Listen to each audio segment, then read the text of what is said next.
আজকাল এত অলস হয়ে যাচ্ছিস কেন? সারাদিন শুধু বসে থাকিস, কাজ করিস না। হ্যাঁ, আমি অলস? তুই কি করিস বলতো?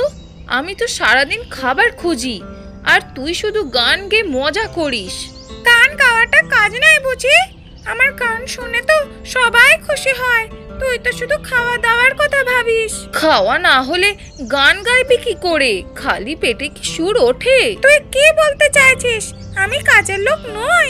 ঠিক তা নয়, আমি বলতে চাইছি তুই একটু কাজেও মন দে, খাবার জোগাড় করলে ভালো হবে। আচ্ছা, তাহলে ঠিক আছে, আজ আমরা দুজন মিলে কাজ করব। তুই খাবার খুঁজবি আর আমি গান গেয়ে তোর মন ভালো করব। হ্যাঁ, আর আমি তোর গানের বদলে খাবারের ভাগ দেব। এটা তো ভালো হলো, তাহলে চল একসঙ্গে কাজ শুরু করি।